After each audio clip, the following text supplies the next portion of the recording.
K-Rock Mid-Atlantic Rock Reviews, another episode of Behind the Bands.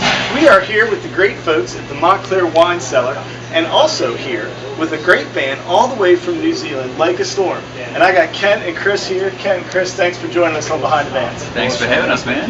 Now, the first thing I want to ask you about, you got a new album coming out in October or so? Yeah. Can you tell us a little bit about what's coming out? We can. Brand new record called Chaos Theory, which is a combination of the music we've been writing over the last 3 years of touring. We're incredibly excited about it. It's been an amazing 3 years touring the first record, and we can't wait for everyone to hear this one. Now, you can do more than just hear it. Like, I was looking, you guys do a lot of really cool things. So, for the right price and the right opportunity, you can have your name on that album cover, can't you? Well, basically, you go to likeastorm.com, and then you can click a link there, and it's just something that we wanted to do to let people have their name in the album. We've got a lot of people that have been really supportive. Amazing. They're big since we started touring in the US, and so we wanted to give those people an opportunity to be part of it. Now, you've had kind of a long journey. You've been from New Zealand, if I can follow straight to Canada. It's literally been a long journey. Yeah. Where do you reside now? Do you live here in the States, or? No, we would say we reside in Vancouver, but we spent about 15 days there this year. So we pretty much live on the road, man. We tour. We love touring. That's what we spend our time doing. Where I lay my head is home, as James said. So the last album, Chemical Infatuation, has a video. Can you tell me about that video? Is it in an attic, or what's going on in that thing? Where was that shot at? Shot in Los Angeles, and it was shot on the same soundstage where they did Jaws and a lot of those other. Yeah, it was pretty insane. So naturally, we needed some sort of spectacular horror going on there. Compete with that. I know it was interesting, man. We were meeting with a bunch of different directors in this one. Yavo had an awesome concept,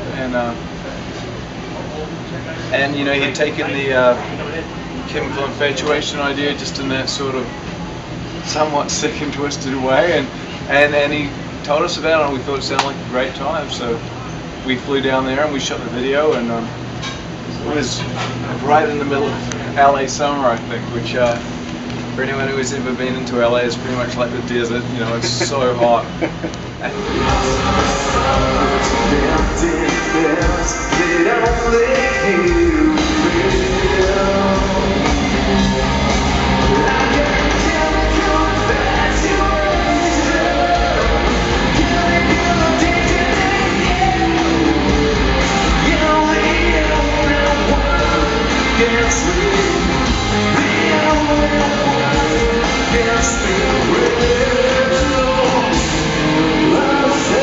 Now, coming all the way from New Zealand, did you guys have to start over? I mean, did you rise to the top, or rise to prominence there, and then start from the very bottom, or how did that work? Well, I wouldn't say we rose to the top there. I mean, we basically they got to a stage where it was like a fork in the road for us. So we were going to keep doing it there, or we were going to move overseas and see what opportunities were in store for us. But yeah, man, we moved up to Vancouver, and it was literally starting again. I mean, we would play shows on a Tuesday night to literally no one, because you didn't even have your renter crowd of your family and friends. You know what I mean? It's easy to think that you're popular if you have a large family. Yeah, you people you work with. We moved up there. We didn't have jobs. You don't know anyone. We didn't have music full time. It's like, really? There's nobody here. All right, let's have a band practice. But the awesome thing was, man, it allowed us to really just work on becoming the best band that we could be, and people started to come to the shows, and then more and more people started to come to the shows. You go from Tuesday nights to Wednesday nights to Thursday nights to Friday nights, and then you're headlining Saturday nights, and then you're headlining the biggest clubs on Saturday nights, and and it was great, because it's like, sometimes if you're at home, it's just too comfortable, because you got that false sense. You don't really know it. Yeah. And I read somewhere that you have a song that kind of captures that. Is that right? One of the songs of the new album is "Never Surrender." Jive with that, or is that true? Two songs that kind of touch on that, really. Yeah, "Never Surrender" definitely. You want to talk about that one? I think, playing in a band, especially from New Zealand, is probably one of the most unlikely things that you could ever want to do. It's New Zealand's like a beautiful country, but it's a tiny country down the bottom of the world, and so, we had this dream of touring the States, and it seems so far away. It's probably a 20-hour plane ride from here, I reckon. And then, you know, to break into that level, you see these bands come down to New Zealand, and you know, they're not real almost. So, you know, we really had to work so hard and sacrifice so much to be here. And you know, it's funny, all along the way, you know, you've got people to believe in you, and then you've always got people to just tell you why it's so hard and why no one can ever do it. And Never Surrender is really about, you know, for ourselves, it's like we'll do whatever it takes, man. You know, nobody can tell me I can't do anything. You know.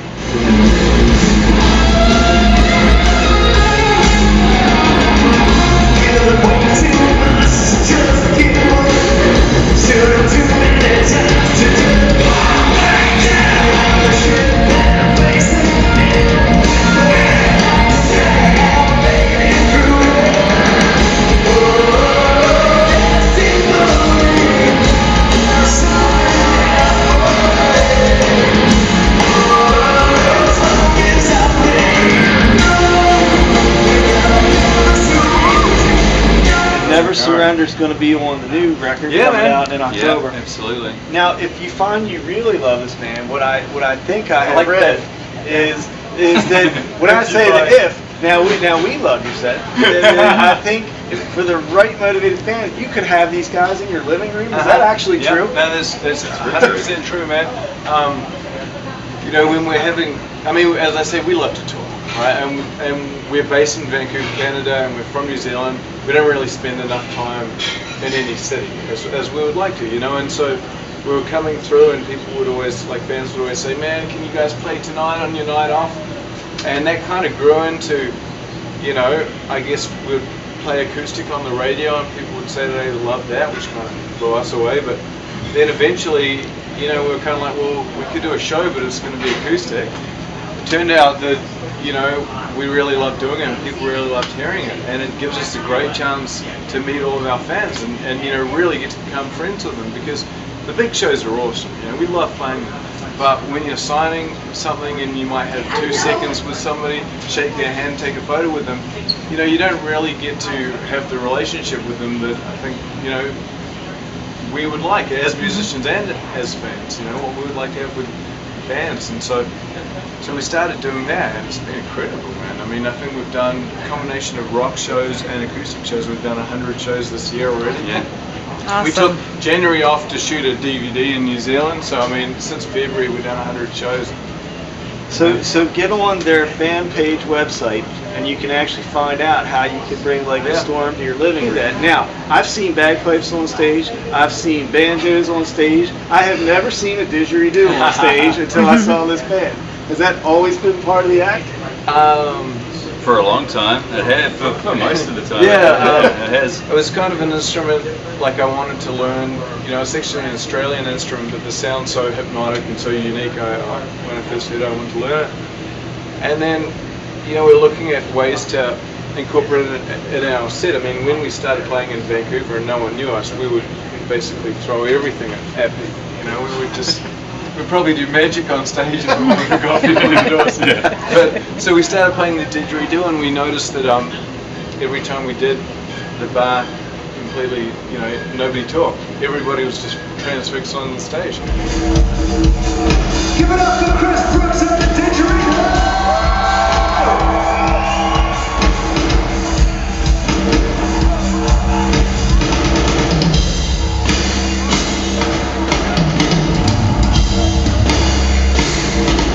Now you guys have a big show coming up in New Jersey at the Architect Music.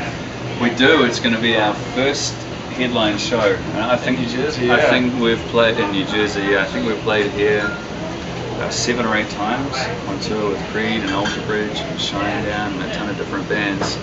And you know, coming from Vancouver, never really got the opportunity to come out and do a show.